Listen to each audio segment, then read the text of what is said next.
Good evening, everyone. On behalf of the Center for Advanced Studies on Multiple Secularities and the Research Center Global Dynamics, I would like to welcome you to this event of the Science Festival, so-called GLOBE22. My name is Christoph Kleine.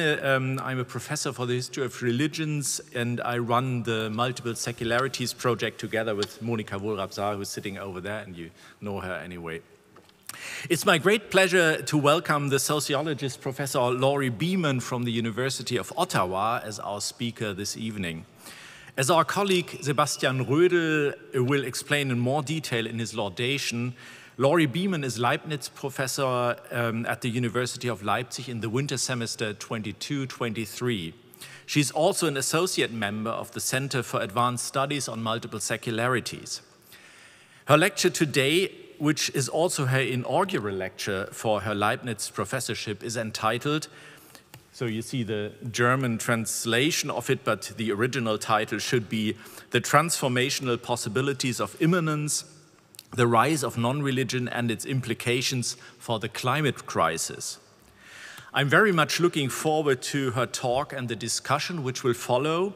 But first of all, I would like Sebastian Rödel to pay tribute to Laurie Beaman in his laudation. And, well, let's enjoy the evening. It's a timely topic, and I think we'll have a lot of fun and interesting input. So.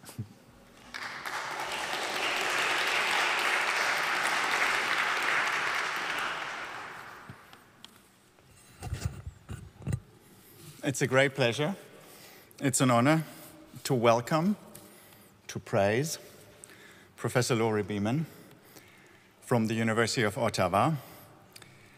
Laurie Beaman is a sociologist working in the Department of Classics and Religious Studies at the University of Ottawa, and that affiliation already indicates her ability to create links between different disciplines. I shall return to this. Laurie Beaman holds a prestigious Canada Research Chair, namely the Canada Research Chair in Religious Diversity and Social Change at her university. She has been involved in, or has led, two large projects as principal investigator, the project Religion and Diversity Project, and the project that is now on its way, as I understand, Non-Religion in a Complex Future. That's an international research project which examines the social impact of non-religion in Canada, Australia, the Nordic countries, the United States, United Kingdom, and Latin America. It may give one pause that a professor in religious studies studies non-religion, but then one will remember once Aristotle realized that, according to Aristotle, contraries belong to the same science, from which it follows that religion and non-religion in this context must be contraries, not contradictories. No, sorry, I must not get sidetracked into a logical discussion, happens very easily. But return to my office of praise and speak about Laurie Beaman. Before she came to Ottawa, she held positions at the University of Lethbridge and at Concordia University, but she also worked as a barrister and solicitor for 5 years. She has had numerous scholarships and fellowships in different countries, has received the award for excellence in research at her university, and holds an honorary doctorate at Uppsala University. Laurie Beaman is one of the most renowned scholars on issues of religious and cultural diversities and related conflicts and processes of negotiation worldwide. She has repeatedly related these issues to questions of law, the lives of migrants, secularization, and gender relations. Recently, she has been addressing questions of religiosity and secularity. She looks at this as a field of tension characterized by religious and cultural diversity, but more and more also by positions of non-religion. In her latest work, she analyzes a process that is connected to the changing composition of religious and non-religious segments of the population, namely the transformation of a majoritarian religion into something like culture our heritage.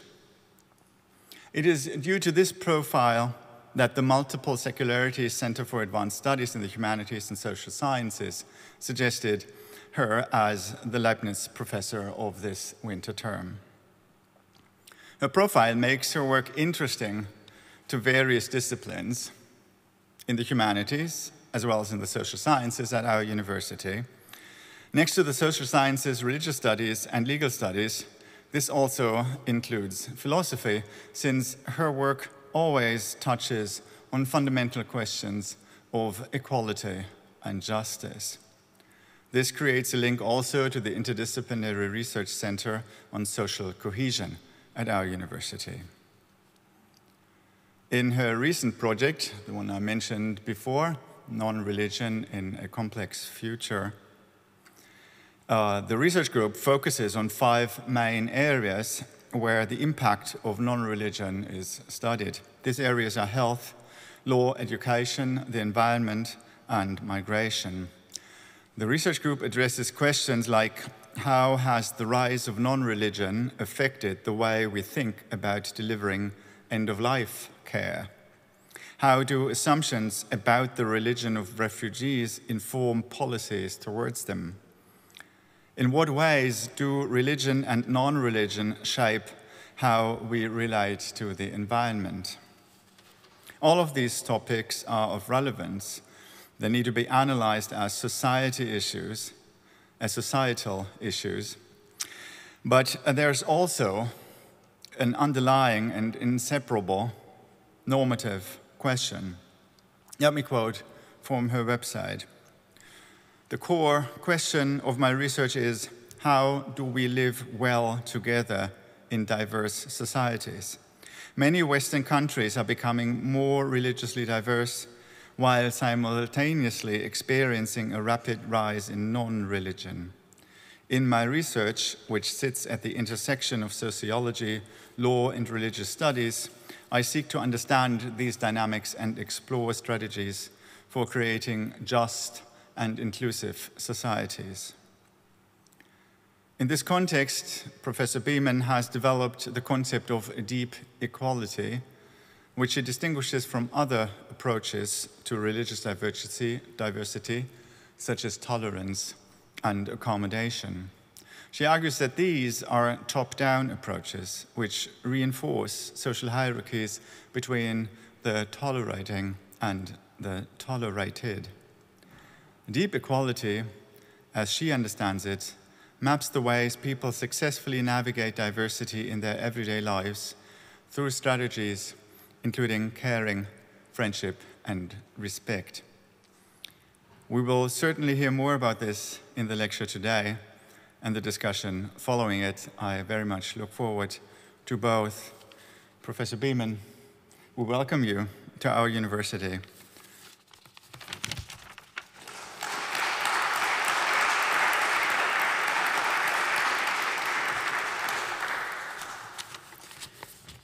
Thank you so much.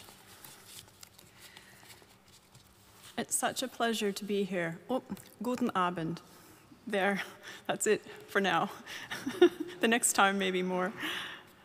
I'm deeply honored to be here before you as the Leibniz Professor at the University of Leipzig.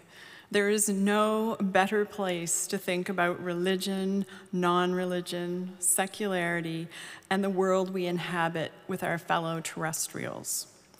The very building we're in, the Pallinum,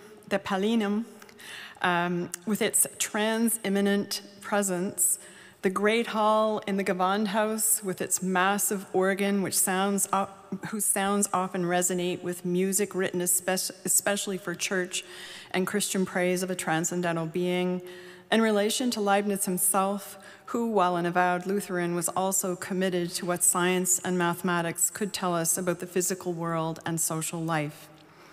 These complex spaces of entanglement belie easy characterization. The messy business of sorting this out in relation to what they describe as secularity has been the central project of my colleagues, Monika Worab-Saar and Christoph Kleine, who have generously invited me to visit with the multiple secularities. I call it program of research. I know it's a center. It seems to have many, many identities, actually. And their team, their very impressive team, during my time here at the University of Leipzig. Thank you for your invitation. I'm also honored to be included in the science festival GLOBE22, which is indeed considering, as they describe on the website, the most pressing questions of our time. So Justus Wenke, I would also like to thank you for your warm welcome and for just making me feel at home here tonight. The work I will present tonight is the result of a team project, and I want to emphasize that, the Non-Religion in a Complex Future project. Many of the ideas have been developed through conversations with my team members, and I want to thank especially Lauren Strumos, who is a doctoral student I have the pleasure of working with. She's in her final year of doctoral studies and is fully focused on the environment as an area. I also want to thank Ryan Cragen, who is one of my co-investigators and who I call the quantitative guru on our team. I turn all of that to him. And finally, Doug Ezzy, my collaborator and friend, who often tells me what I'm arguing in words that are much clearer than my own. So we'll see if we can, oh, there we are.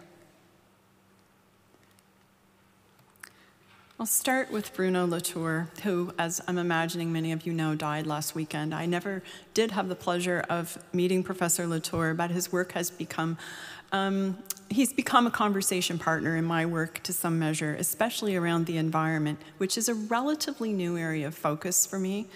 So there's no control, no all-powerful creator either, no more God than man, but there's care, scruple, cautiousness, attention, contemplation, hesitation, and revival. So yesterday, the World Wildlife Fund released its Living Planet Report 2022, which it describes as a comprehensive study of trends in global diversity and the health of the planet. Things are not going well. There's been an average decline of 69% in species populations since 1970. Forests are being destroyed at an alarming rate, 27 football fields every minute, according to the report. I wasn't sure whose version of football that meant, but anyway, we'll just go with it. 1 million plant and animal species are threatened with extinction. 50% of warm water coral reefs have died. There's a 94% decrease in biodiversity across Latin America and the Caribbean. The report notes that intensive and unsustainable food production systems have caused 70% of biodiversity loss on land and 50% in fresh water. 30% of greenhouse gas emissions can be attributed to food production. But is this the cause of what the report calls our broken relationship with nature? In order to recalibrate our relationship with this planet, and here comes some normative bits, it's vital that we learn to critically assess the ways in which our discursive frameworks have enabled us to create a hierarchy that places humans above all else. We as humans we present ourselves as unique beings, one of whose distinguishing attributes is our relationship, very often, with a transcendent being. We need to learn to identify and rectify the ways in which we discursively exclude the other than human in rituals, symbols, analysis of the social, and notions of community and the common good. And by other than human, I am not talking about a transcendental being. I'm talking about our fellow terrestrials. And the word terrestrial I take from Bruno Latour's vocabulary. And I will say, at first, when I started using it, it felt a bit odd, but it's become a bit more comfortable for me, and maybe it will for you too. I do think it's perhaps a way forward. I understand the framework within which we conceptualize human relations to our fellow terrestrials to be intimately connected to the climate crisis. The World Wildlife Fund calls these interlinked or global double emergencies, the biodiversity and climate crises. Both are bound to an understanding of the world that is in part fueled by hierarchies involving transcendent beings and human superiority. This understanding is often supported by religious, including and perhaps especially Christianity. I framed this talk around the idea, or in relation to the idea of the immanent. Charles Taylor's what I call stifling conceptualization of the immanent, expressed as the immanent frame, or, quote, a constructed social order that frames our lives entirely within a natural rather than supernatural order. It is the circumscribed space of the modern social imaginary that precludes transcendence, end quote. I have a deeper affinity with American political theorist William Conley's world of becoming, or even, as he calls it, a non-divine transcendent in his book, The Fragility of Things. Conley himself admits that immanence and transcendence are indeed a tricky pair, except that he himself accepts transcendence as also meaning going beyond rather than just being beyond. Conley's rich understanding of immanence turns to multiple systems and their imbrication with each other. Turning Taylor's vision of a circumscribed space of the modern that precludes transcendence on its head, I argue that it is the transcendent that has enclosed us in a hierarchical trajectory that has supported, the climate and biodiversity crises. Transcendence is the stifler, not immanence, in many cases. The GLOBE22 Climate Solidarities Conference has 5 themes: resources, transformations, impact, trust, and cohesion. Friday, today, is Trust Day, and tomorrow is Cohesion Day. The organizers ask, who can we trust, and how can we address the issues of climate protection in solidarity without dividing society? In the Nonreligion and a Complex Future project, we ask, how can we live well together in a complex future? One of our focal areas is the environment, and we are interested in how diverse people work together. I will touch on some of that research this evening. As I said, it's new. As I was writing this, I kept altering the figures because Lauren from Toronto was sending me new information that was being fed to her by Ryan in terms of what our findings are. It's very, very new, and the analysis is ongoing, and in fact, in some cases, we're still collecting data. Hopefully, I'm not offering that by way of excuse, just telling you that that's what's happening. That was what was happening as I was writing this. I begin with the religious, the transcendental, and the earth. Specifically, the 1966 essay by Lynn White, The Historical Roots of Our Ecological Crisis, which appeared in Science in 1967. White identified as a Christian and was academically trained as a theologian and an historian who thought a great deal about social change. He was especially concerned about the environment. White recognized that Christianity continued to exercise considerable influence on discursive frameworks, even if society was largely what he called post-Christian. He said that, he believed that language had, that thinking and language, had largely ceased to be Christian in his view, but the substance often remains amazingly akin to that of the past. Those are his words. Linking what was then referred to as the ecological crisis and the human failure to act, White stated, quote, "What people do about their ecology depends on what they think about themselves in relation to things around them. Human ecology is deeply conditioned by beliefs about our nature and destiny, that is, by religion." It was the hierarchical approach of Christianity, dominance and dominion, that impeded a robust response, argued White, who was, appropriately in my view, also critical of science and technology.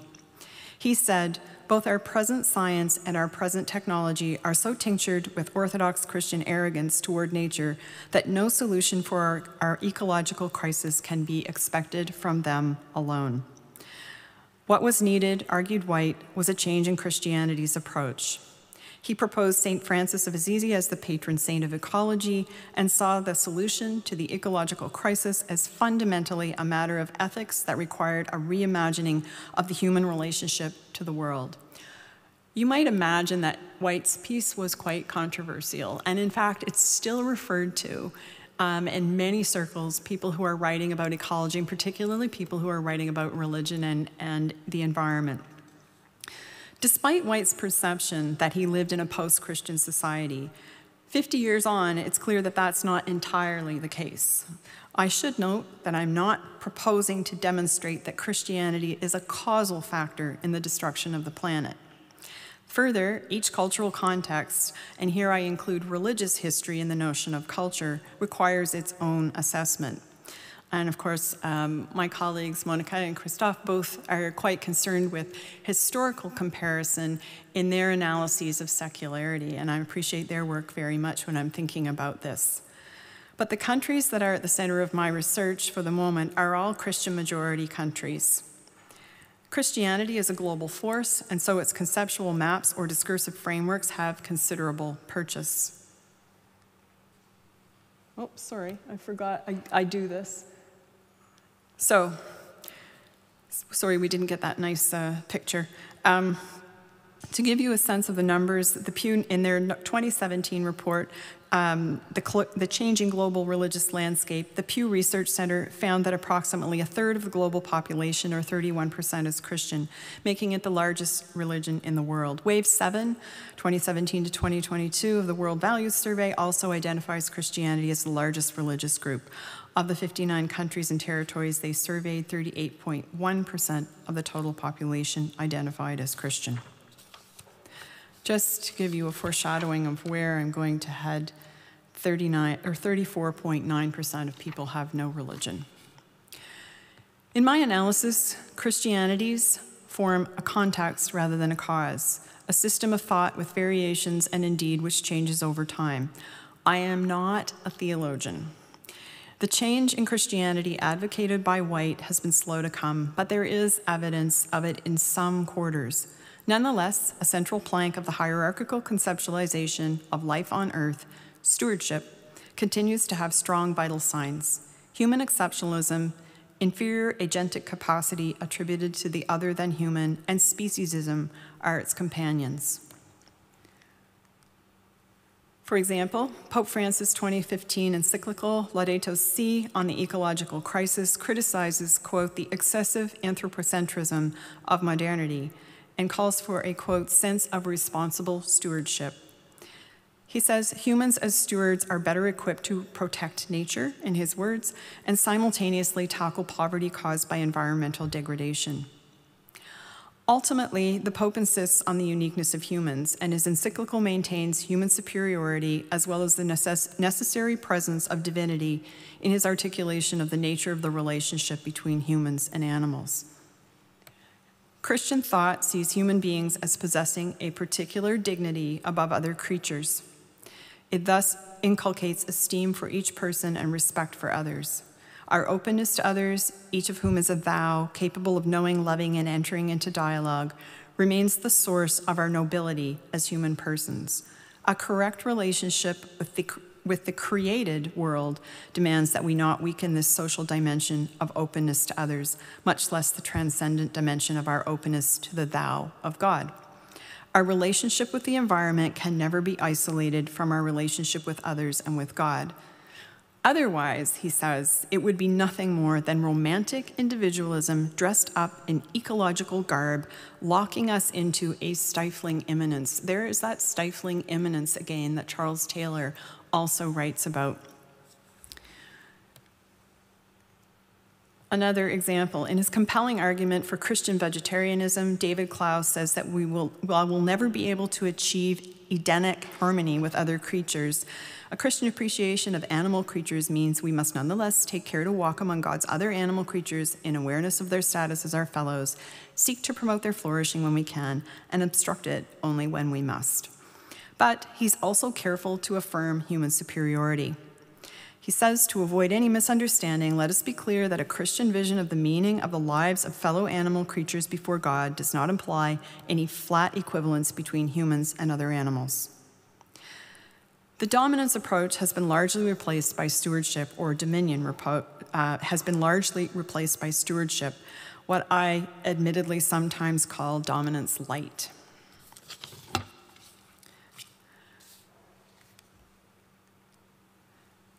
One of the results of conceptualizing human beings as stewards is that the focus remains on human social actors.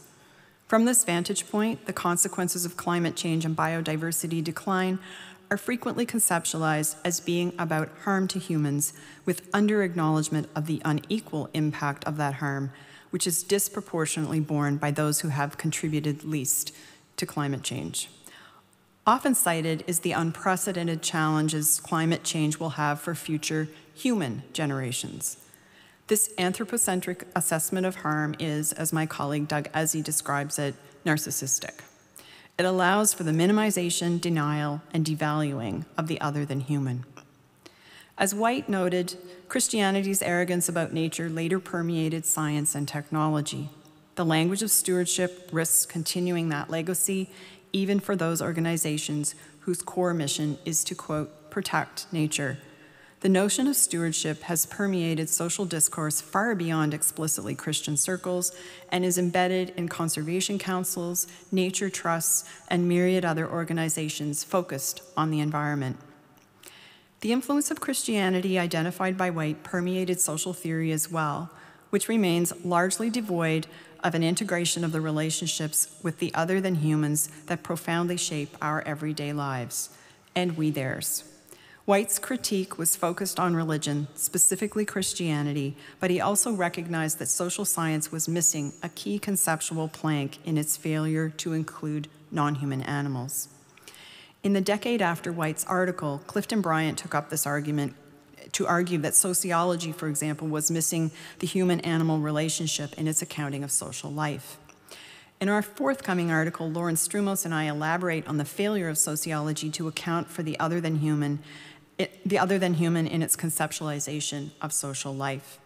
Colonization, human exceptionalism, the equation of humanness with Christianity, which was common especially when Canada was colonized in equating Indigenous people with less than human as they weren't Christian, and disciplinary insecurity were entangled in this omission.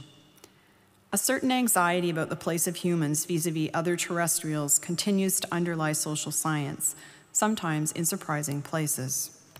For example, I found the work of Ann Taves and her colleagues helpful in thinking about how to describe non-religion in a positive manner. They posit worldview as a possible inclusive alternative, but an underlying current in Taves et al. Is a preoccupation with human uniqueness. This manifests in statements like the following.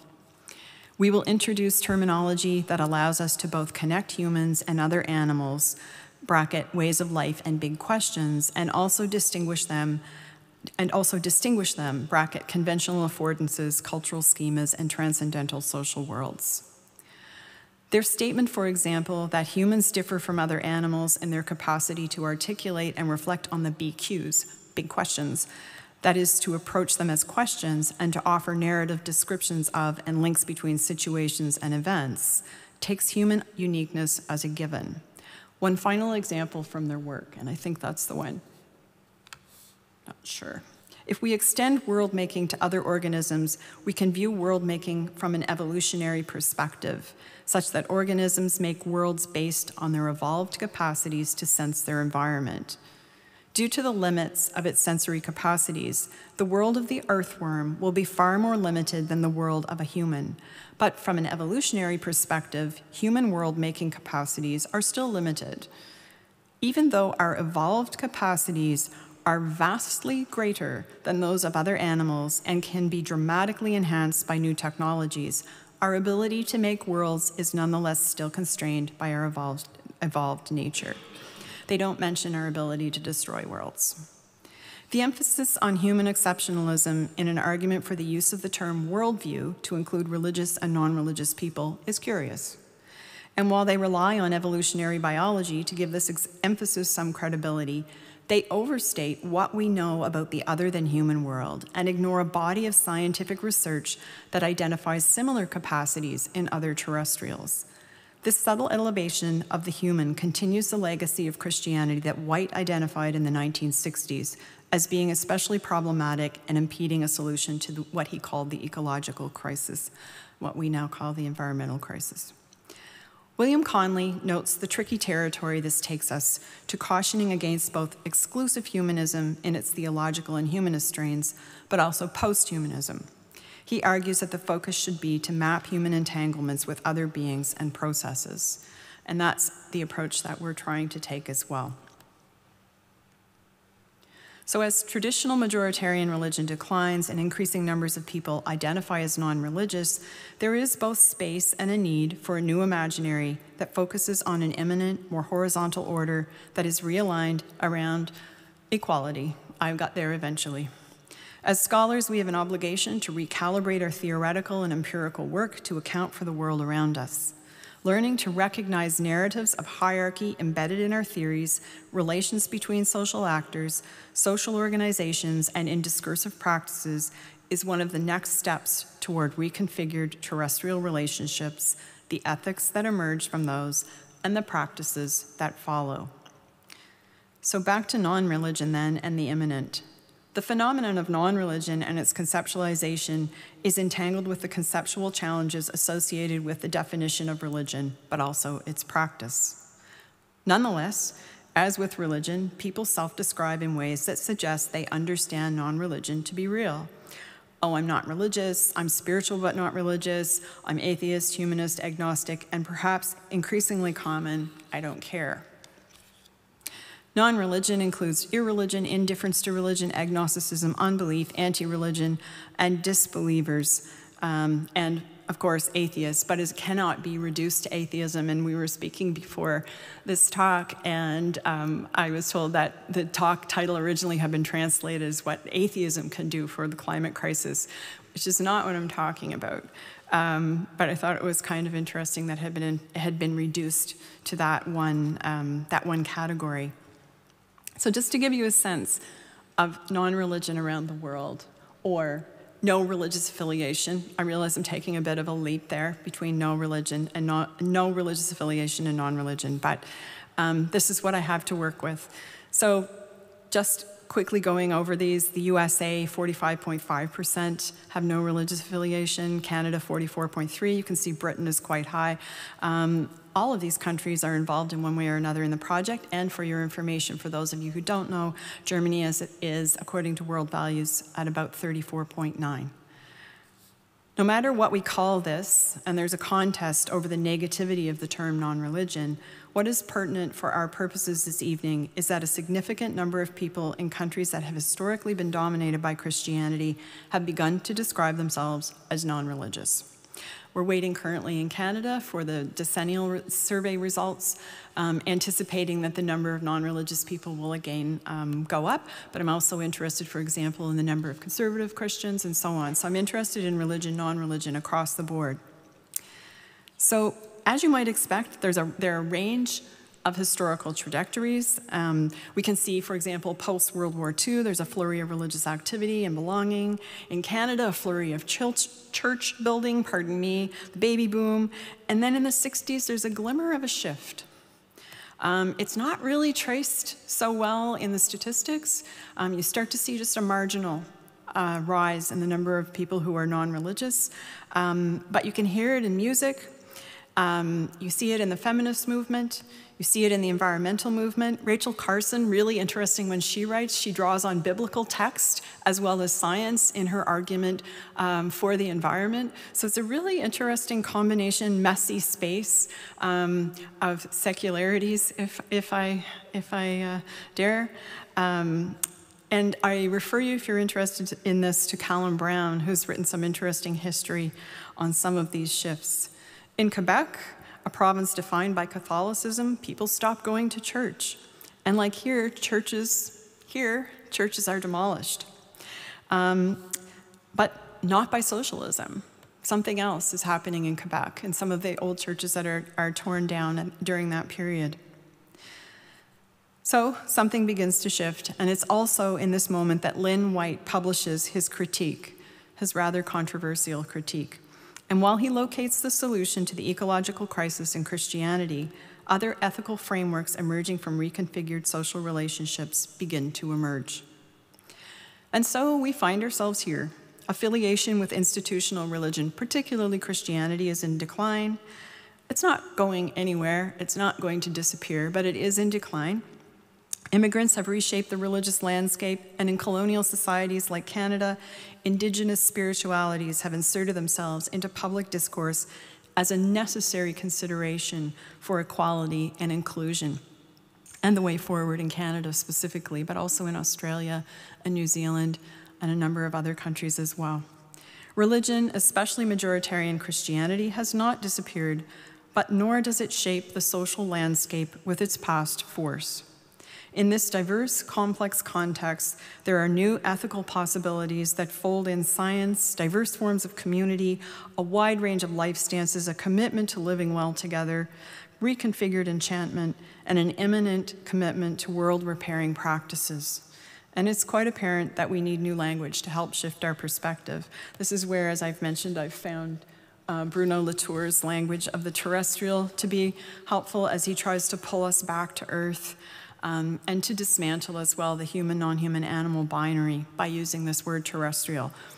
I don't know if it works, but I'm using it for the time being, and it's feeling like it might do some of the work that he hoped that it would do.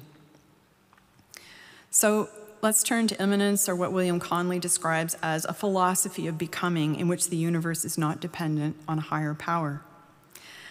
He says, to affirm radical immanence is to confess the contestable faith conviction that the evolution of every open system in the universe and the interconnections between them occur without the hand, intervention, guidance, or inspiration of a divinity.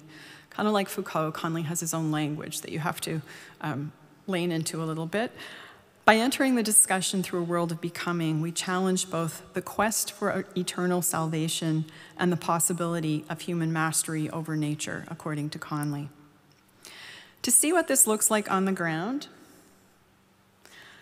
I'd like to take you to some of the research projects I'm involved in through the Nonreligion in a Complex Future project.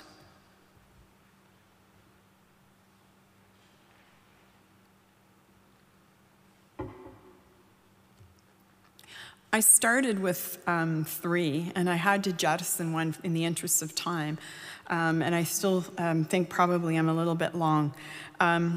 So I thank you for your attention. Focused on the core question of how we can live well together in diverse societies, the project explores the shifting terrain of religion, non-religion, and its impact.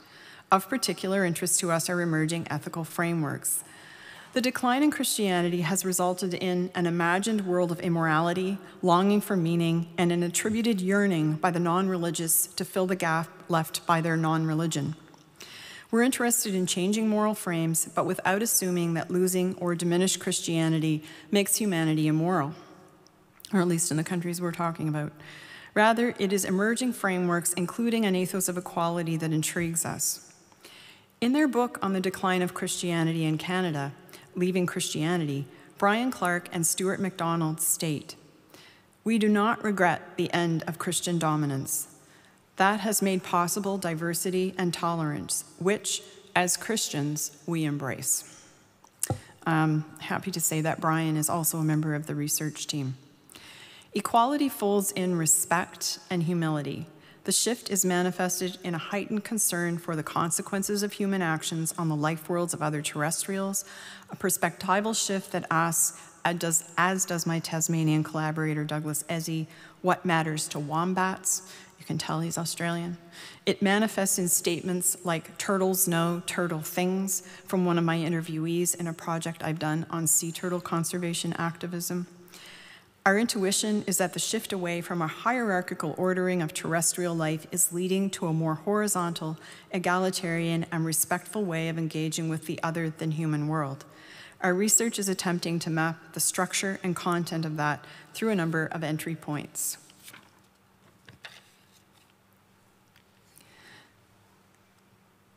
So first is, I call this the Trekking Project. Its official name is the Experiencing Nature During Physical Activities Project. It takes walking, hiking, and trekking as an entry point. The project seeks to capture how people understand their relationships to each other, nature, and non-human animals. We started surveying in August 2021 and concluded this fall. We're still doing interviews in a couple of sites. The total of number of our goal on interviews was relatively modest, only 20 per country, because we had a fairly robust survey. One of our questions invites respondents to write a brief letter to nature. Imagine you could write a short letter to nature and nature would read it. What would you say in 500 words or less? My colleague Ryan Cragen produced a series of word clouds as a preliminary entry point into our data. So, where did Canada? Oh, Canada must be alphabetical now.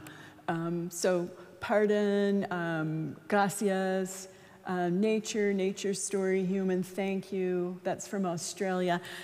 You'll keep seeing, I have to look and see. Desculpas, sorry, from Brazil. Nature, again. Sorry, thank you, sorry, from the US, from Canada. Sorry, humans, thank you. Love, there was love in Canada. There was love in other places too, but also, again, sorry, thank you, tack. It's my one Norwegian word, tack. Australia, Finland, we took Finland out. We're having problems with Finland. No, they're not great researchers, but we think the word cloud thing isn't working well, so we're gonna have to regroup on that one. The UK, thank you, nature, sorry, humans, thank you, the United States. So we were really surprised, actually, when we saw these word clouds. Ryan was quite excited because we were kind of overwhelmed by the sorry part, that there was across the board sorry and apologies, and then the letters themselves. And I'm gonna show you one, but it's not gonna say any of that. But the letters themselves consistently and persistently apologize to nature for what we're doing to nature, which we were surprised by. And when we started, Ryan did Canada first, and sorry was front and center in Canada. And I said, well, that's because Canadians are made fun of for saying sorry all the time. And so I was betting money that Canada would be, kind of high on the sorry index. And then it turns out everybody's sorry. So that was a bit interesting. As an ethos of equality emerges, we may see a move from anthropocentric and hierarchical framing of climate change as a narcissistic assessment of harm to us humans to an awareness of harm to others, in this case, specifically harm to nature. In our word clouds, we see sorry as an implicit acknowledgement of the harm done to nature, and we also see gratitude to nature. So I want to show you one kind of nice example so we can maybe not be so depressed.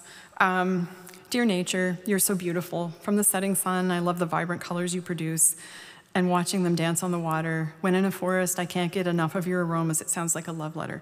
Fresh, vibrant, earthy. Sometimes I watch the sky and I think I could float away with the clouds to another world. The sounds of birds and crickets and frogs make me feel like a kid again, alive and free. My life would be empty without you. Thank you for all that you do for us. I love you. That's one of the letters to nature. They are fun to read and depressing and kind of overwhelming at times. But those are just a couple of little samples. So in our survey, we explicitly asked about dominion, stewardship, and the human place in nature.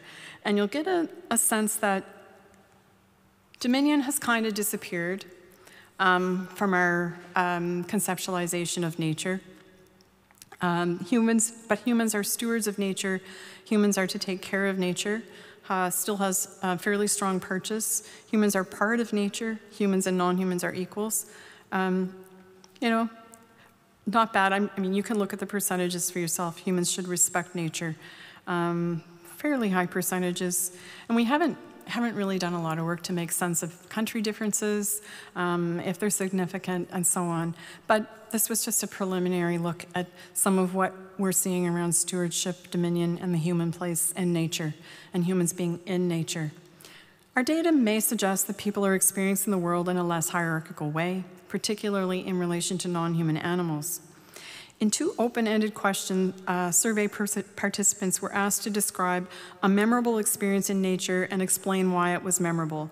Participants also had the option to describe an interaction they had with an animal while walking, hiking, or trekking. So I've had many memorable experiences, but the ones I remember most often include encounters with animals. It gives me a sense of mutual trust when I meet animals in the wild and we each accept each other's presence. In the summer, I work as a courier on a saddle.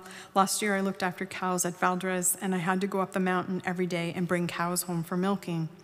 I wasn't familiar with the area at all, and the first few times I was afraid of not finding home again. But when I let nature take over and let myself be led by the bell cow instead of trying to lead her in the wrong direction, we got home again and again safely and quickly.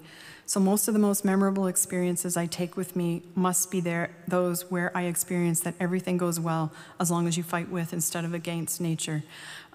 This is a woman born in 1990. She self-describes as a Protestant Christian, and she lives in Norway. So note the trust theme for today.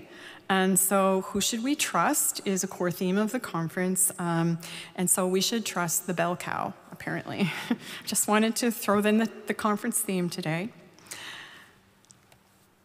So philosophy and science have made the animal question about suffering. That is, our relationships with non-human animals are shaped by the other's capacity for suffering.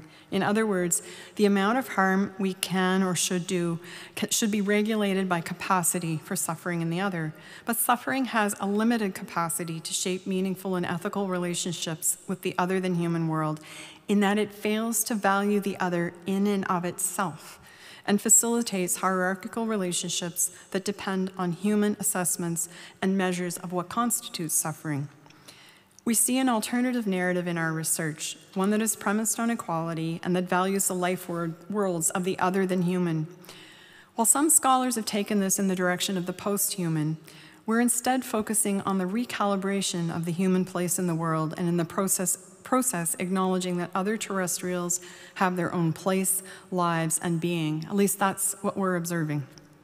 We hear language that expresses experiences and interactions in terms of humility, awe, respect, and equality. And I'd like to show you some of the expressions from our trekking data. So I like the mushroom one. I take joy in encountering mushrooms and fungi while hiking, more so than whales or larger wildlife. The most recent hike I went on, I was overjoyed to find a log covered in mushrooms and took dozens of pictures of it, marveling at it from all angles. I find fungi captivating, a reminder of the wonders of nature, of how little we know about the world, and of mortality. We're all mushrooms in the end. This wonder at mushrooms captures the themes I've been talking about: humility, i.e. we don't know much about the world, awe, overjoyed, marveling, and finally that horizontal imagining of self and mushroom as similar, overturning a hierarchical order which positions the human above all else. Next one is, my fiance and I came across a fledged barrel owl sitting low on a tree near a hiking path. We had several minutes of mutual observation with the owl, during which we talked quietly and took a couple of pictures. The owl vocalized toward us in a way we realized meant it wanted us to leave, and we left to continue our hike. So here we have listening to the other, respect, hearing the other, and the acknowledgement this is the owl's territory too. Like, get out, I don't want you here. I was admiring a particularly vivid green bit of moss for a while, then realized a spotted pardalot, it's an Australian bird, was perched on a branch about eye level, also checking out the moss. I had been quiet and still for so long at a spot on the hike, he felt comfortable being close to me and observing what I was interested in. It was a great moment of feeling trusted and part of the natural world. The bird is described here as someone with agency, as a fellow terrestrial with whom a moment of trust is shared. And then, oh yeah, the hiking in Tasmania one, I have to tell you, I included this because I had the same experience. That's why it's a little bit.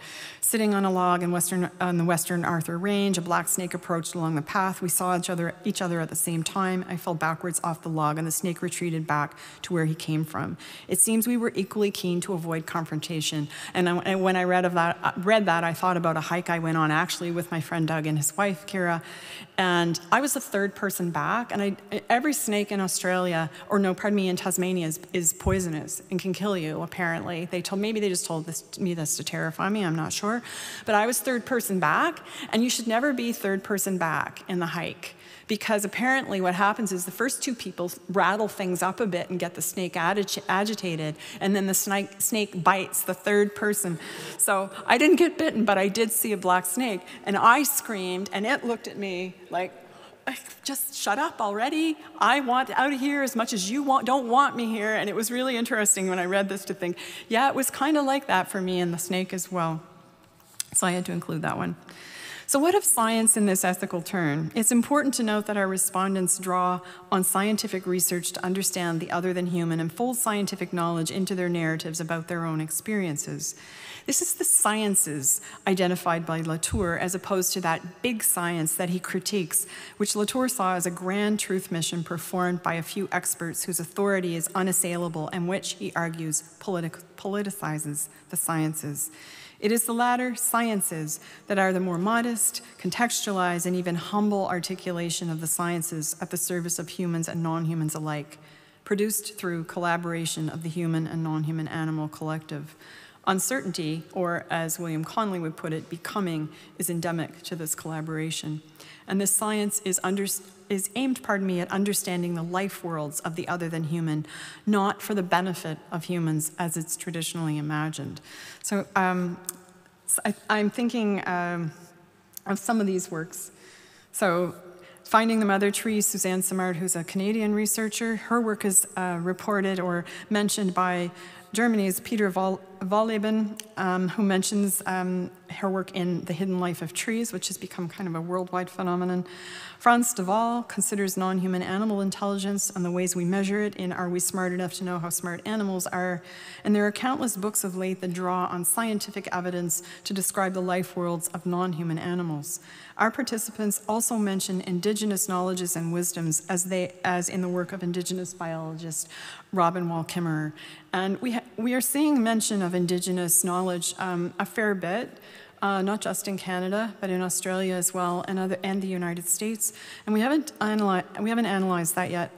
We do need to turn to some indigenous knowledge and not try to analyze that ourselves. So out of respect to our indigenous communities, we want to try to bracket that and think about how to handle that in collaboration with indigenous people. So just to give you an example of the person who kind of pulls in some of this, let me see. Yeah, so we asked this question, imagine a road is built through a forest. How do you think the plants and animals of the forest would respond to that? And she responds, I know they would probably weep. I know roads are necessary. And then she talks about the trees, clusters of trees you see in the forest. They're all related. They're all mums and babies, and their roots are all intertwined together, and they help each other. If you know if you put a road through, it's going to hurt them. And trees communicate. All plants communicate. And that's part of the argument that Suzanne Simard makes, as well as Peter Wolleben make in their books on trees. And so people are pulling this into their understanding of nature and how they should be and treat nature. So that quote is from our Nature and Non-Religion Community Gardens project. Oh, sorry about that. She talks about dirt. I left out half of her quote. So she talks about dirt and the soil structure and the nerdiness of that, the science of it. So the Nature and Non-Religion Community Gardens project, which I'll roll through pretty quickly, examines the relationships that form at community gardens among humans and between humans and non-humans. And I'm focusing tonight on the human-non-human relationship. There's some really interesting things that are happening between humans. So for example, I did one of the interviews at a garden that had a large population of Syrian refugees.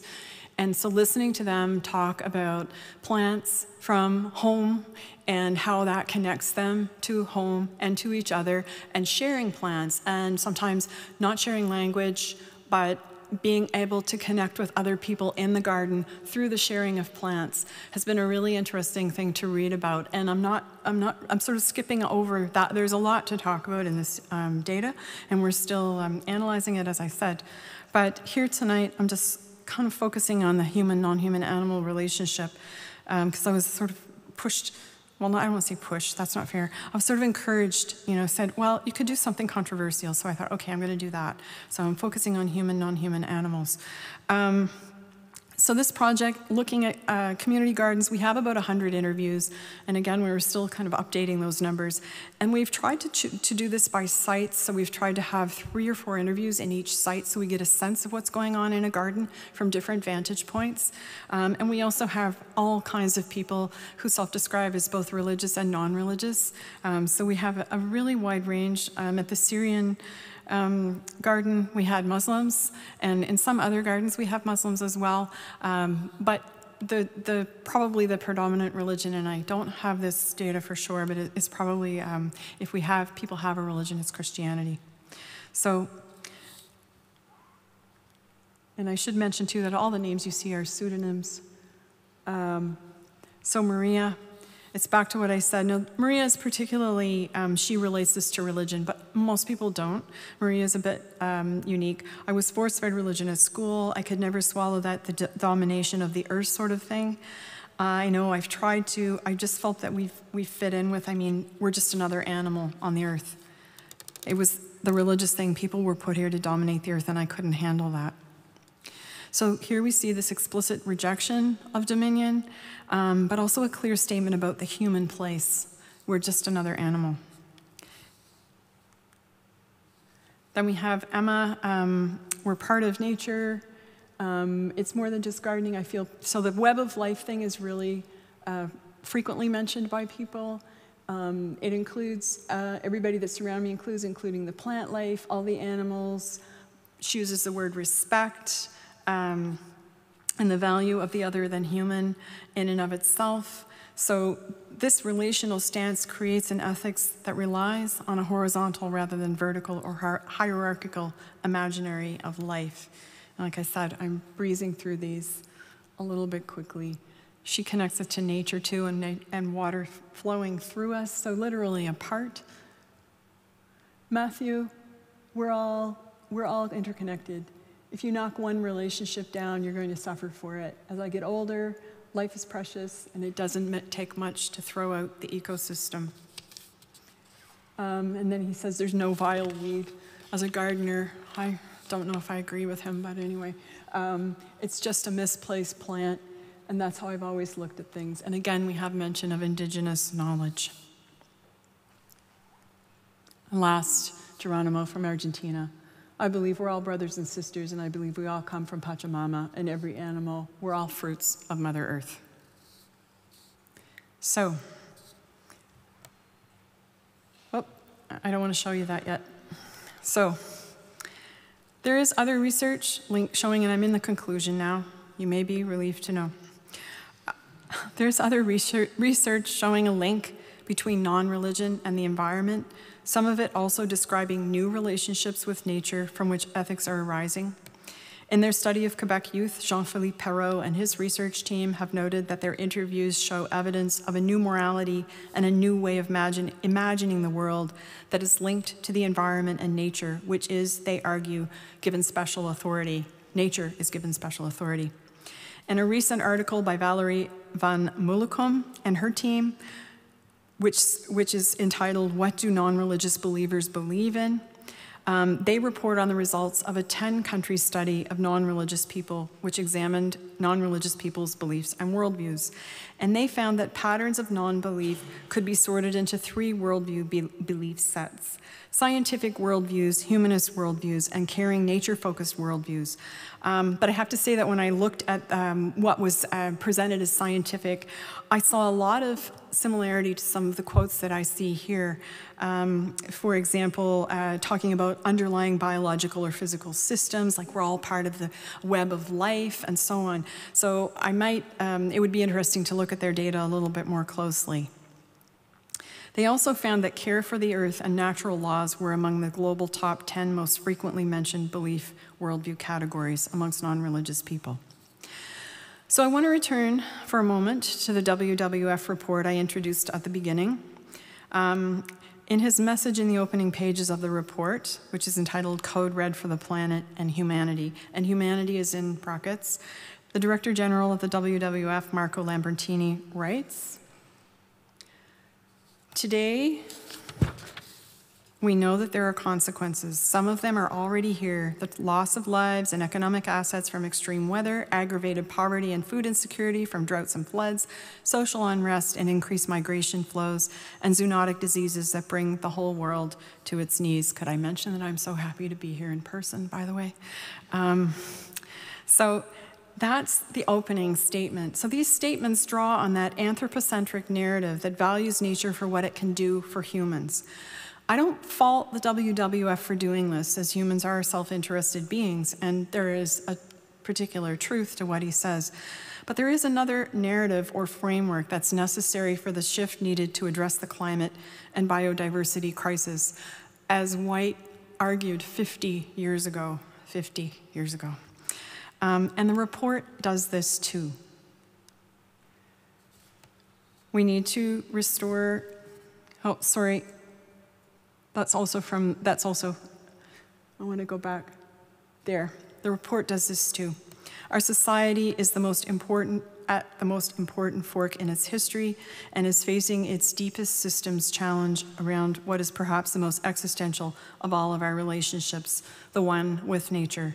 So nature here is imagined as something we enter into a relationship with, and all this at a time when we are beginning to understand that we depend on nature much more than nature depends on us. So maybe a reversal of that hierarchy, even in this statement. A reconfigured relational framework based on equality has the potential to create another form of ethical relationship with the other non-human animal who becomes a fellow terrestrial in our social imaginary rather than a being we manage through stewardship. That the planet and fellow terrestrials have value in and of themselves, aside from human needs, is a difficult sell in this market-saturated social imaginary. And those of us in humanities and social sciences know this all too well when we look at how our universities value our programs, at least in North America. But it is this reconfigured framework moving us away from stewardship, a hierarchical chain of being, and toward a horizontal, immanent configuration that has the potential to shift our behaviors. Thank you very much for your attention.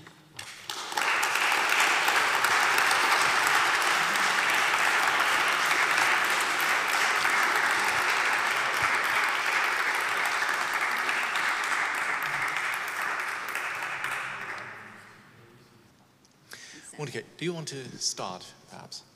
Okay, so the idea is that we start now with a brief discussion here, and then we open the floor to your questions and comments. And of course, this can also be done in German, and we would then, no, we would translate it for you.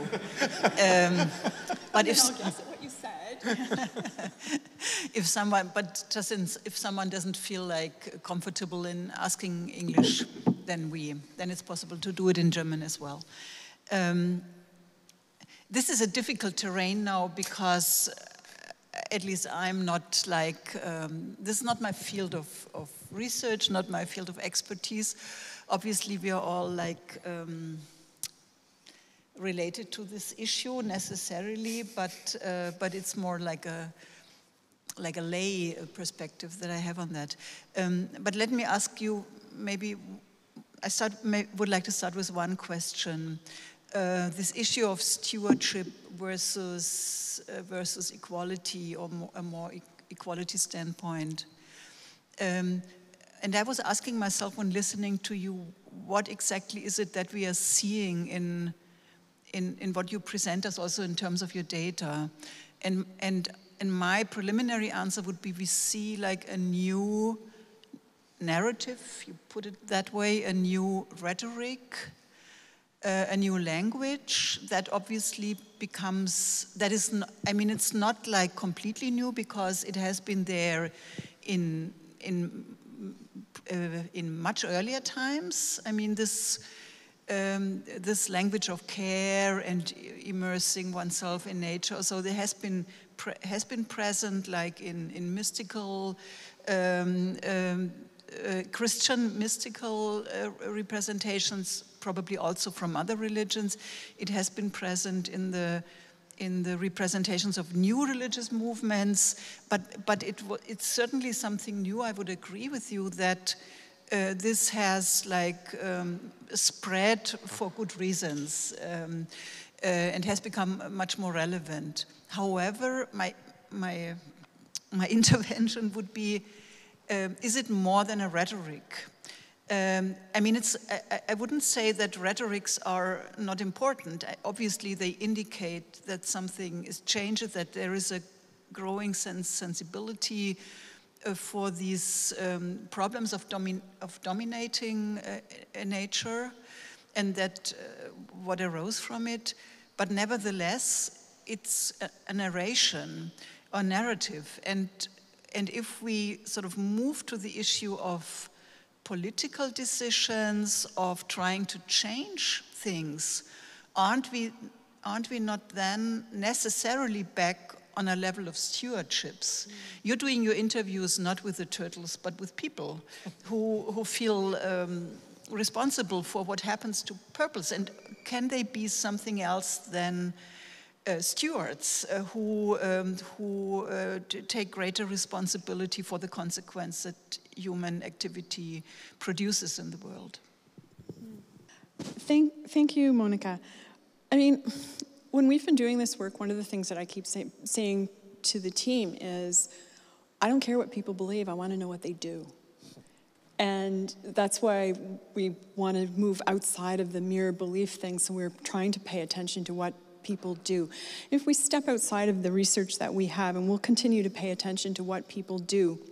And that's actually why I did the turtles research, because people were already doing, and I wanted to know how they were thinking about what it was they were doing. So starting with practice rather than belief, because I really do think that people can say, oh, you know, climate change is awful, and then their daily practices absolutely don't reflect anything that remotely resembles that. So I think that's partly what you're getting at. And maybe you're also getting at, well then, is it more than a rhetoric or a narrative? I think narratives are incredibly important. They can frame how we imagine ourselves. They can frame how we imagine we should behave. We might not always do so, but they give us new maps. They give us new behavioral maps. They give us new directions. From a political standpoint, I mean, I think we can start to trace that there is some evidence. I mean, then because I too am kind of treading a little bit gingerly in this field, so I'm sympathetic to you as well, because I'm kind of tiptoeing through and saying, okay, well, this might be what people are talking about, but what are they actually doing? And we can look around the world and see that there are shifts in practices, there are shifts in policies. So, I mean, that's where I would head with this, is that maybe, okay, let's look and see how are these narratives, can we trace these narratives in the discourse of politicians and their actions, not just what they're talking about, but what they're doing. So I think it is important to pay very close attention to practice and moving just beyond belief. I think narratives are important. I think they're incredibly important. I think it is, you know, to talk about rhetoric and narrative, we can't dismiss it. It's what we have, and I think that, you know, White was onto something when he argued for a new configuration, and that would probably start with new narratives. And new stories about how we relate to the world around us. I don't know if I answered your question, but it's an attempt. Okay, Monica already accused me of asking too many and too lengthy questions, so I try to stay brief this time. So from what I understand, you have an agenda, and you rightly have one. I mean, we all live in a crisis that needs to be overcome. I mean, we all agree upon that. And but what I'm not quite sure about is what the role of researchers are in this game. So from what I read of your articles, I got the impression that you do expect from researchers not only to observe a change of attitude and a change of the ways people think about nature and the environment, but that you also want researchers to be part in this transformation, this epistemic transformation process, if you will. Or am I getting you completely wrong? So, and as we're supposed to talk about trust, or to deal with trust in some way in this session. I was wondering whether, I mean, if we become actors in attempting to change people's minds and people's way of thinking, with a view to change their real actions with regard to the environment and to change political decisions and whatever. So if this is your agenda, wouldn't we lose the trust of many people who would accuse us of being just people who pursue a certain agenda, which may not be the agenda of all people? So I mean, the interviews or the letters and everything you showed us gave us some kind of optimistic view, and I must admit that I'm very pessimistic in terms of what the overcoming the crisis, if this is possible at all, and I even doubt whether so many people would really subscribe to the need to do something. I mean, on an abstract level, they would say, okay, yeah, we need something, need to do something, but when you look at actual behavior of the people, you see that they cannot even be convinced by floods, droughts, what have you, and everything which really kind of affects their own lives. And even that doesn't convince them to change their lives and to change their ways of thinking. So what makes you so optimistic that by kind of stressing the equality of human and non-human animals and the interrelatedness of humans with nature, that this might change not only the attitudes of people, but also their actual political and other kinds of behavior? Thanks, Christoph. I won't ask you to repeat the question. we were joking before the session. I was talking about a colleague, and I said, just ask him to repeat the question, and then he answers it too. So I won't. You've asked every important question about social sciences in that question. You have. First of all, what is our role as researchers? I think you've alluded to the notion of objectivity. This is probably the most normative work I do, and I'm having a really difficult time sorting out the normative part from the data part. So, you know, you're calling me on that, and I think rightfully so. I'll just step back to where I started to think I need to start doing something on this. And I was at a conference, and it was on sociology of religion, and the entire conference happened, and there was not one mention. We had flown from all over the world. There was not one mention of the environmental crisis. There was not one mention of the impact that we have as academics, and there's now some actual literature on this in terms of our, you know, trotting off to conferences all the time and so on and so forth. But there wasn't even an acknowledgement that we needed to pay attention to this as an issue in that conference. And I thought, how is it that we can sit here as a group of, you know, intellectuals and not mention what I think is probably the most pressing issue of our time, to return to the statement on the conference website. I thought, how is this even possible? So then I started to think, well, what is some of the work that I'm doing or could do, or I could at least direct part of my energy into thinking about this and to maybe measuring something. Am I optimistic? I don't know if I'm optimistic. Honestly, I'm drawing on the words of the people we're interviewing to be optimistic and to sort of think, okay, is there a shifting frame? And I want to be optimistic and think that there is. And then I think our job as academics is to present and say, there actually is another way to think about it. And I was hoping that end bit maybe brought that home, that there's a way to think about this. Is what about future generations? What about the impact on humans? And that's all real, but what about the thing in of itself? What about the earth in and of itself? What about other beings' right to be in and of itself? And there are a couple of narratives here, and even just paying attention to those, if our research can draw attention to those, it is admittedly very normative research. I don't deny that. But I think this issue calls for a normative, maybe a normative response, or stretching a little bit further than we might normally stretch. And certainly I am in this area and thinking about, I'd be way more comfortable talking about law tonight and, the transition of religion to culture. But I think too that looking at this data and trying to think about it and make sense of it in a context where other people are thinking about it is a really important thing to do, and to come into conversation with each other around it. Please. You have not answered Monica's question, I think, because the question was not about how important narratives are in relation to practice, but her suggestion was that there was something illusory about the narratives of equality, because in fact, the only practical relation that could be, as it were, that could govern or be a principle of action is through the idea of stewardship. And the reason for this is a way of, as it were, re-articulating, well, nothing about higher and lower, but about a character of human life as being sui generis. We can set higher and lower aside, but the sui generis character of human life, in distinction to all animal life, comes to the fore in the very fact that a human being can, as it were, shape her own action through the idea, as it were, of the animal, or through the idea of nature. You do this, these letters, and there's an idea, a concept of nature as a whole, and it's even collected together, to be addressed as you.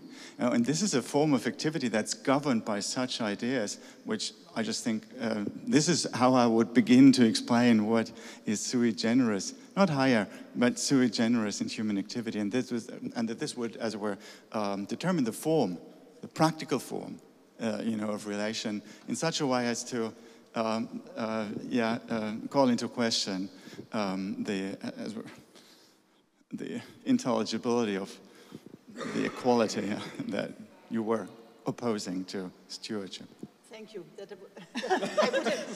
I would have said this in other words, but I would have come back to that. Except there was kind of there was a point where you said something really important, and it was sort of like this. So I'm not sure that I really fully appreciated what you were asking or pushing on. The equality thing, yeah. And do forgive me if I haven't quite got where you're going with this. I do think, equality doesn't mean sameness. And I think very often we interpret equality to mean sameness. And I'm thinking of more substantive notions of equality. And one of the things that I think is really interesting is the way we keep coming back to this human exceptionalism, that we're so defensive about it, that we need to be special. And that's what I'm taking on, the specialness. And the insistence of, the human exceptionalism. That's what I'm really taking on by moving this into the equality conversation. I'm not sure that I quite captured what you pushed on, but yeah. I'm sorry, I need to go for family reasons. I was gathering it was something important. Yes, I'm very sorry. Thank you. Hope to talk. Thank you. Thank you so much, Laura Beaman. It was such a pleasure to listen to your lecture, and I don't know, bringing Bruno Latour in the church after him passing away also feels very special, I guess. I have a question. You talk about radical inclusivity and equality, and somebody asked before, how do we talk about not only humans, but beyond the humans and about our fellow terrestrials? But then I'll look into the sample of your research, and I see that most of the interviews are done in ex-British colonies and Northern Europe, so it's very Eurocentric sample of materials. And I guess all of the interviews were also conducted in English. So the question is, how do we go beyond the, including humans, when not even most humans are included to this research? And I see that the time frame of your project is towards 2026. So I wanted to ask you, what kind of measures do you have in your project that are aimed for more inclusivity beyond this Eurocentric sample of research? The aim for, sorry, I didn't catch the last bit. bit. That aims for more inclusivity and, diversity. Thank you very much. And the second question, if I may, very quickly, why have you chosen to look at the look at the walking, trekking, hiking as the locality for your interviews? Or because these are very positive spaces. What would happen if the same interviews will ask what is nature, what your relation to it, or whatever words you would put in localities that have been affected by forest fires and floods and industrial violence, where, because in Scandinavia, nature is pretty nice, so you do have nice experiences. But yeah, what about the indigenous lands where the mining has had a very different effect on landscapes? Yeah, thank you. Okay, no, thank you. Yeah, thank you for that question. So on the first one, we have included Brazil and Argentina. And so we have interviews that are in, and we also have, so we have interviews in French, Spanish, and Portuguese. And we're just gathering these in. And so one of the labor-intensive parts of this is that because I don't speak Spanish or Portuguese, and my Brazilian team and my Argentinian team are also working in-house, in-country, with what they have. So they're doing research on site. What we're trying to do now is talk about how do we communicate across languages. I'm not the only one who doesn't speak Spanish and Portuguese on the team. This project also built on a previous project I did. And so we tried to expand and push a little bit beyond that by insisting that we include Argentina and Brazil.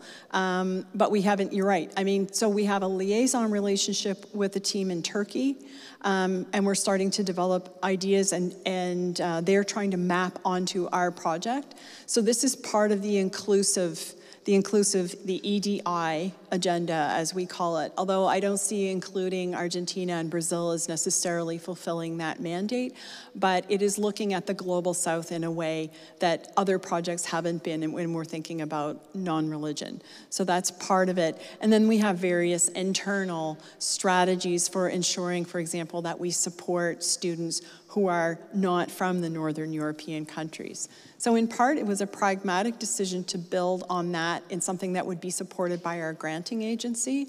And then the other part of it was to expand that to Brazil and Argentina and to keep expanding. So we will keep expanding as we go on. I'm quite aware of these limitations, and they are limitations. So we selected the countries built on what we had already done and are now pushing forward.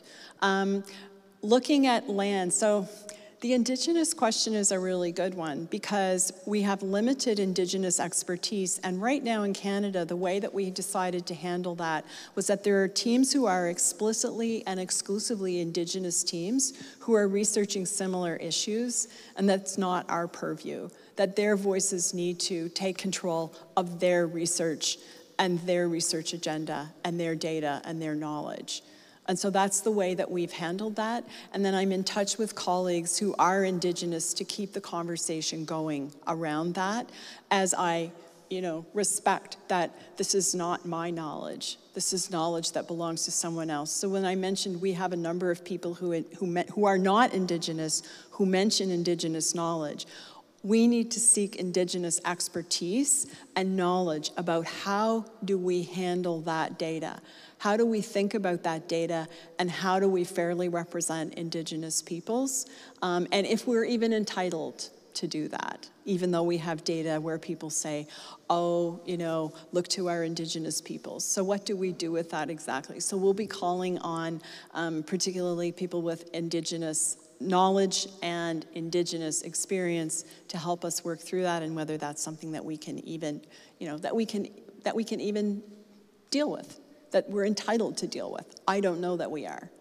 So it's an open question for us right now. If I may just briefly add something, have you ever considered, I would suggest that, to look at countries where Christianity or any other Abrahamic religion has not dominated. So, I mean, the whole idea of stewardship is obviously, as you said, more or less a Christian idea that may also pertain to the other two big monotheistic systems. But so what about Buddhist countries or Confucian-based ideologies? So would you think that this would make things different, perhaps? And Absolutely. And so even though, I mean, my impression is that even though the idea of stewardship may be not prevalent, let's say in Japan or anywhere else, but still this doesn't mean that people did not exploit the environment to a lesser degree than Christian-dominated nations did. So does it really help to think beyond stewardship? It may. That's where we are at the moment, but yes, I think that that's a really good suggestion.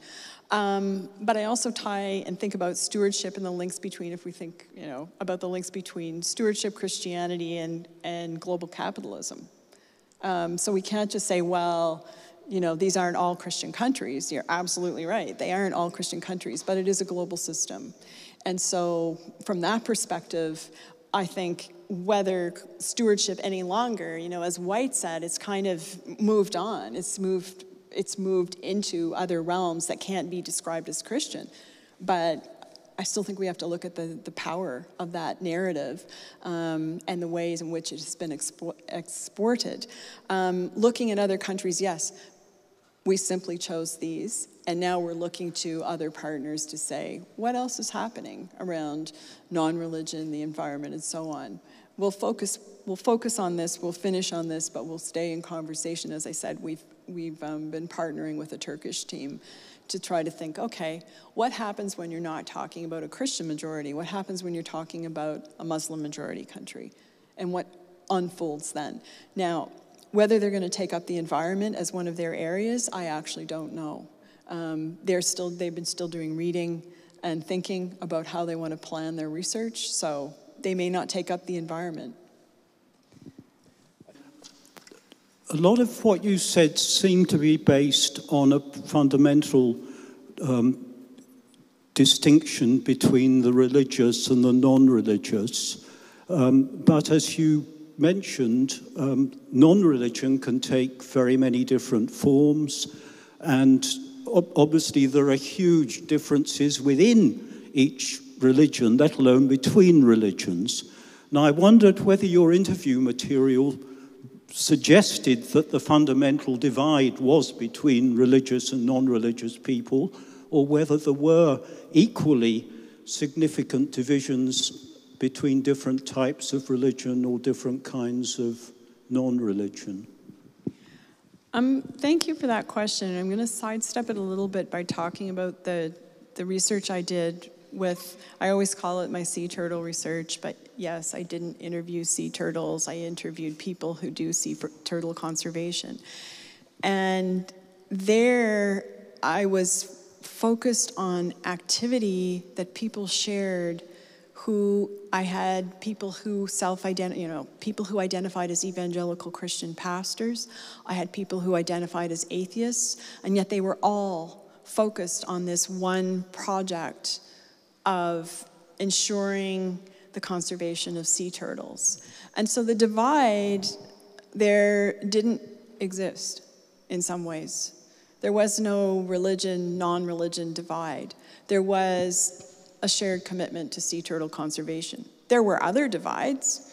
There were divides around whether any kind of kill was a thing that should be allowed. There were divides around the selling of turtle shell artifacts. There were divides around when a sea turtle is on a beach birthing, what's the appropriate behavior? Can you touch the turtle? Can you not touch the turtle? Those were where the divides were. And there was no discernible way to think about religion, non-religion, because, again, you had the evangelical Christian pastor from Trinidad side by side with the atheist from Curacao, who are sharing scientific knowledge about sea turtles. And that's one of the reasons that project fascinated me, was looking at the ways in which, I call it world repairing work. How do people who are very, very different get along? And there, the religion, non-religion divide just falls a bit aside. In this data, we're still analyzing it. And I can't really speak to whether we're seeing a discernible pattern, but what I think between religious and non-religious, but I'm seeing this kind of shared discourse around the tree stuff that I put up, the tree, the citation of the people who are thinking about how trees communicate is not necessarily in a non-religion camp. It's something that is being shared. And so I'm intrigued by that as well. What are the ways in which people are mobilizing these discourses across, you know, I had written in a piece of this and I said, I'm not really interested in whether Christians are using the language of stewardship or science, or whether non-religious people are using the language of stewardship or science. What's interesting me is whether there seems to be something new emerging that we might call an equality discourse, for lack of a better way of putting it. Because I think ultimately, because we were in a conference about climate change and the climate crisis has to be addressed no matter where you position yourself in the world. And so that is the issue. And in that way, I can think about it like the turtle conservation. It's that issue. And how is it that we're all going to sort out together? How do we get out of this? So that's, I don't know if I answered your question. I hope I did in part. I would like to add a question to what you just said. Taking the place seriously in which we are. So, I mean, we are in a part of Germany which is predominantly non-religious. So, like, based on the historical issues. So we have, like, in East Germany, it's less than 20% considering themselves religion or belonging to any kind of religious affiliation, and this I mean underlines what I think what you was aiming at, that you have a lot of different political and societal attitudes related to a non-religious population. And I mean, in political terms, not necessarily related to environmental issues, but you may have a strong relation between non-religion and right-wing political attitudes, right? So it's not the Christians in that case in East Germany predominantly that would address such issues. So it's not. So and I think I was a little at unease with an insinuation that seemed to be underlying your project when you were saying, like, the rise of non-religion is opening up a space for some kind of the transcendent orientation that is not linked to religion. And so this would, like, insinuate that the rise of non-religion is per se like something that could give hope. But if you look at different backgrounds of being or becoming non-religion or being non-religious taken for granted, this shows that, I mean, you could have very different attitudes and practices and behavior towards critical societal issues, may they be religious or non-religious. Mm-hmm. No, and I mean, context is everything, and context is very important. And I know a little bit about Crystal Gartner's work, and she's done some work on thinking about East Germany, or former East Germany, pardon me, and just thinking about, okay, what does that look like, and how does that change and shift things? And I think that you're absolutely right. You can't just make a blanket statement about, okay, non-religion equals good. I think the place I turn back to in this is thinking about the statement I read from Brian Clark, where they say, you know, the decline of the dominance of Christianity they're happy. They basically say, we're happy about that because that has fostered a certain diversity and inclusion that wouldn't have been possible otherwise. But they're not saying Christianity should disappear or necessarily, but in the context they're writing, that's essentially their argument. And I think that's maybe the more important point is around diversity, and the multiplicity of possibilities may open space for other narratives. Any other? Yeah, thank you very much for your lecture. What I want to ask you is, what about turtle soup? What's the difference between eating turtles and chickens? And is vegetarianism a topic in your project? Vegetarianism, it will probably, how can I say, it sort of accidentally emerges. So when people are talking about their relationship to nature, sometimes they'll throw in, and again, we're still analyzing this data, but they'll throw in, and I'm vegetarian or I'm vegan. So there's a piece there, but I don't know if we'll be able, I mean, we'll certainly be able to draw out narrative bits. Whether I can make any sweeping conclusions about it, I'm not really sure. And the behavior part of that is really important. One of the questions we asked in the survey was around eating habits, and then we have a new survey that we're in the process of developing where we will ask again about eating habits. So we hopefully will have more to say about that, because I think it's a really interesting question that gets at that practice piece that I find especially interesting around this. Thank you. Yes, first of all, thank you very much for the thought-provoking presentation. I want to pick up on two things. One is a statement by Monika Wohlrab-Saar, her very first question: how new are these narratives actually? And I think Monika put this in connection with mysticism, right? So the sense of oneness, of spiritual, mystical oneness. The other quote, and this comes from your talk, is that of Pope Francis. And Pope Francis, I think you disagree with him on immanence being stifling, but he also claims that this is actually something not new, it's something older, and he calls it romanticism. Romanticism in ecological garb. Would you say that Pope Francis is onto something there? When I see these narratives, they do seem to be romantic in the basic sense of this yearning for belonging, yearning for breaking down the distinction between subject and object, of intimate relationship. And if it's romantic, is it then really something new? Or what's the difference between nature romanticism of the early 19th century and the narratives that you're collecting? Oh, that's a really interesting question, and one that I've not had time to think about, but that's been on the back of my mind, so I'm sorry you asked it, because I haven't come up with a good answer yet, but I'm glad that you asked it, in the sense that I think it's an important question. How new are these narratives? I'm not sure that they're new. I think maybe they're just being configured in a particular way that might take a new shape, or that might come at a particular time in history where there's a possibility for action or practice that perhaps didn't exist previously.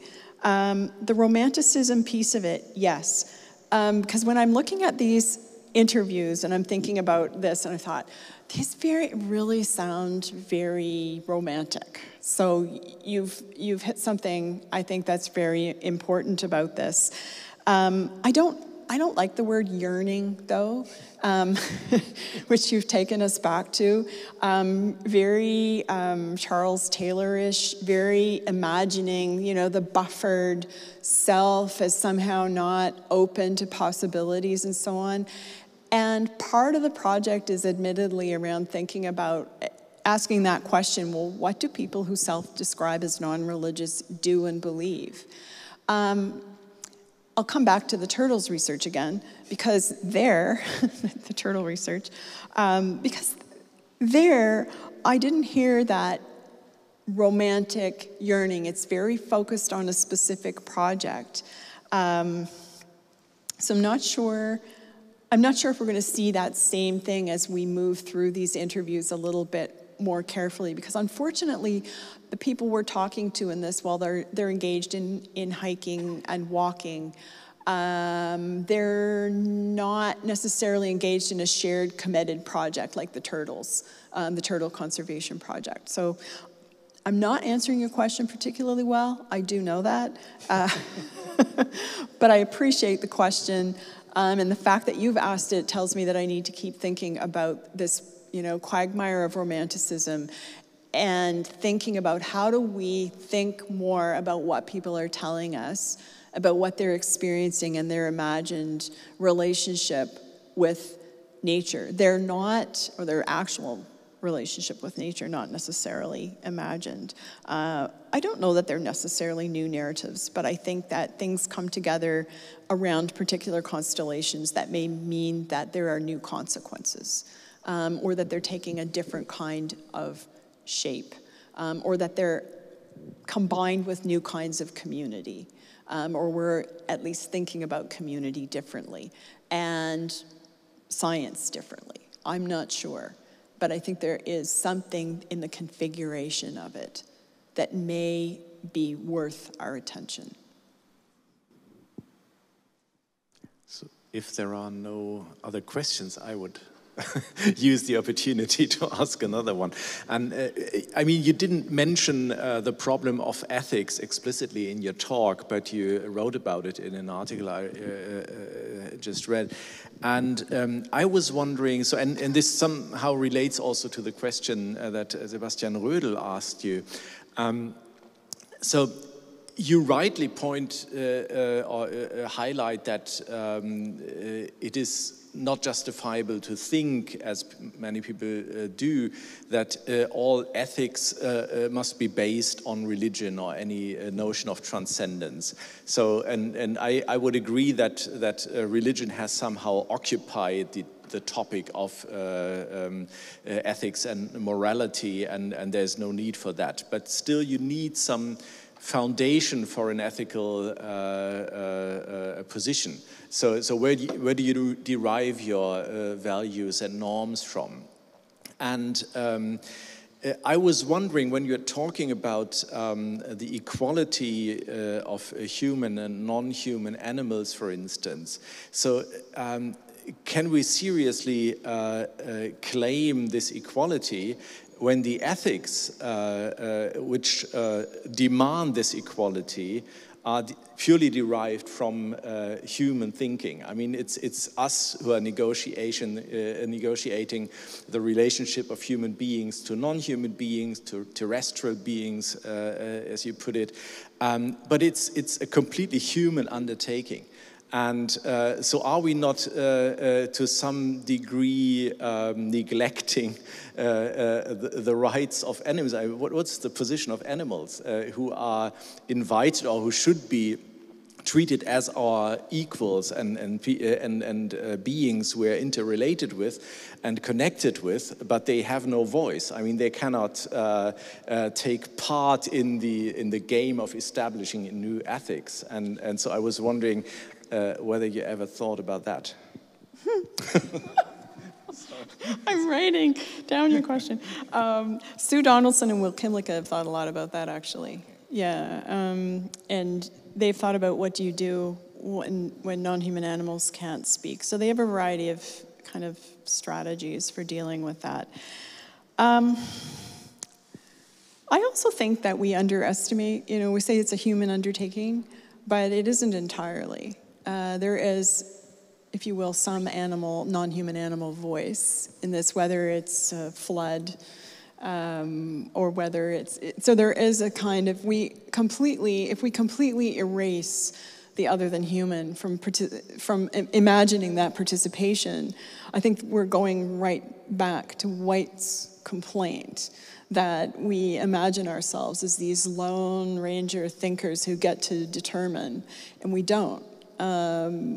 Whether we're talking about fires, floods, and what have you, all the kind of natural world consequences. So I don't think we can quite think as humans as these isolated beings. I want to take this back to the talk that I had started to write with the Queen's funeral, because I talked to you about that. But one of the arguments that I was trying to make in that was thinking about the service, the Queen's funeral service. This is hard to do when I can't show you all the pictures, but the Queen's funeral service completely does not mention her connections to the other than human world, and that if you listen to the narratives around her life, that was how she stayed capable of dealing with the pressures of being a monarch. And there's no mention at all. Well, she had dogs and horses, but she went for walks every day and so on and so forth. So I was trying to think about a way to work that in. Thank you so much, Christoph. I mean, equality is not just a human. I mean, that's part of the problem, is that we're imagining it as only a human endeavor. And Lauren, as I mentioned, Lauren Strumos and I have just finished an article where we're talking about the ways in which sociology has written out the other than human. It completely ignored it as part of what's important to human beings in our day-to-day lives, and the ways in which it organizes our lives. Non-human animals organize our lives, and that sociology has just completely ignored that and kind of done, if I dare say, what you just did, which is to write out non-human animals from participating in the conversation. Admittedly, we may have to imagine or infer by times. What do the turtles think? Exactly. Turtles know turtle things. I mean, one of the big fights that I observed when I was doing participant observation in the turtle research was over this issue of turtle birthing. I was on a beach, we're on a beach in Trinidad, and this very large leatherback comes in to lay her eggs. And there's a huge dispute over, so there's this narrative that goes around the turtle conservation community that when turtles give birth, they kind of go into a trance-like state. And so then you can touch them while they're giving birth, laying eggs, essentially. And all I can think is, you know, think about any woman giving birth, and there's a trance-like state, perhaps, I don't know, but however we want to describe that. So the big controversy is, can you touch them, when can you touch them, and so on and so forth. So in dealing with the equality problem, we then have to imagine ourselves as the birthing turtle, I suppose. But there's also a kind of fundamental issue of respect. Do you go pat a woman because she's in mid-labor? No, because she can't fight you off because she's focused on birthing. This is putting it maybe really strangely, but you know, we have an ethical obligation of respect, perhaps, and that thinking about ethics too. And here I want to be really frank that I'm drawing on conversations I've had with my friend and colleague Doug Ezzy, who he very much insists on using a kind of Levinas model of thinking about ethics as arising out of relationships. So I think ethics are not necessarily top down, but there is this relational piece of it that we need to consider. So I just sort of romped through a whole bunch with turtles again and ethics. And the Queen, I got the Queen and the horses, the horse, the pony, Emma, who went to her funeral procession, and the dogs, the two dogs who were there. Yeah, it was all there. Okay, I would like to add on to that. I don't agree, I have to admit. My impression is that it's all about new ways of conceptualizing ourselves in relation with. And there is something new to that, or something like becoming more prevalent or more relevant, more observable. To that part, I agree. But it's all about, I don't think that you can get out of the trap that it's like human self-reflection in relation to non-humans. And I would even say maybe it's even it has to be even a radicalized form of stewardship in a different way, in a more inclusive way. But I mean, it's our generation, and generation now I mean people of different age that experience this climate crisis and ecological crisis. It's the task of this generation to do something, otherwise it's going to be too late. And we know that. It will be too late if this generation is not able to change patterns of behavior in a fundamental way. There will be, if the permafrost is going to dissolve, it's not the right word, you know what I mean. And all the effects that this have, it will be too late, we know that. If we wait for another 10 years, there is no way of like repairing the mess that has been created. So is that thinkable in terms of equality? Like it's the primates, the fish, the whales, and whatever is affected, the insects, they cannot do something. So it's humans who have to do something. And this, how can you think this different as a terms of stewardship, as a terms of radicalized responsibility to act politically as human beings? But equality doesn't mean non-human animals are acting in the same way that humans are. That's not what equality means at all. Equality is thinking about, and it's not, can we reconfigure this to be equality and then we act? Not at all. People are already imagining, human beings are already imagining non-human animals in this reconfigured equal way. Imagining. They're treating them, acting on it, thinking about it, creating a new frame. So it's not like we think this and then we act. And it's not saying, well, the whale has to act to talk about equality. It's not, we're not talking about formal equality. Humans act and then non-human animals act in the same way. What we're talking about is a reimagined world in which humans are, in which the hierarchy is flattened. And yes, we have to act. And radical stewardship, oh, I have to say this about radical stewardship. I'm sorry. I've struggled with this too. Can we just say, okay, good, we're gonna reconfigure and rename like William Conley does with pluralism and sociologists do all the time with everything we think about, unless we make up a new name for it and then we have a new word. So I don't know the answer to that, Monica. And my sort of thinking on this is whatever it takes. We're in this mess at the moment. One of the things we're seeing is a new imaginary around human, non-human animal relations. But particularly when I'm looking at interfaith circles, they're not talking about that at all. But they are perhaps doing what you're suggesting, which is a radical version of stewardship, which is saying, we need to act. And so there are, multi-faith groups who are saying, as people of faith, we need to act. So it's not like, okay, forget about them. It's that there needs to be a kind of collaborative, cooperative move on this issue before, as you say, it's too late. And it is really almost too late. Last question, I guess. Yep. For me, it's really interesting that it's so much about communication, because, of course, it has to be about the view of humans, because we are the only species, only known species that can think critically, but we are not the only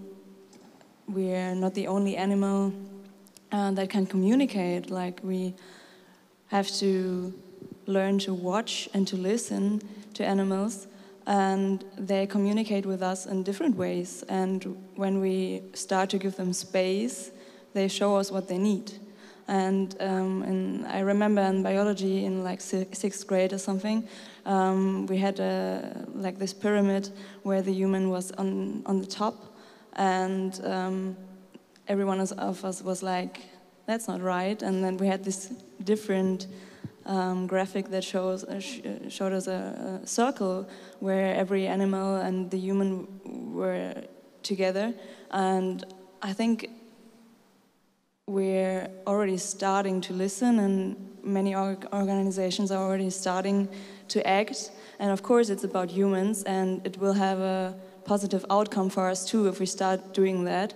But I think if we start living together in this with animals, that's the best thing we can do for each other. And I thought it was really interesting, Christoph, because you said you're a pessimist about it. And I feel that. I mean, the depression rates are really high, also in Germany. But I can't agree with that because I don't know if it's a generational thing. You need to be optimistic at your age. No, we're not. I'm not optimistic. I'm angry, and I'm afraid of what's going to happen. So I'm ready to fight.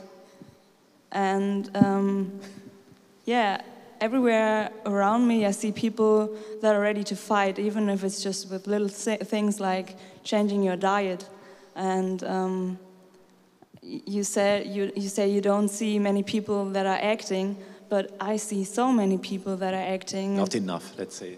Yeah, that's true. But it's starting, and the generations are waking up, and I don't know, many young people getting a voice now. I think it's a really good thing happening, and yeah, something's rolling. So yeah, thank you. I don't know. These were nice final words. I was just going to say, I don't need to have a final word. That was a beautiful final word. Thank you so much.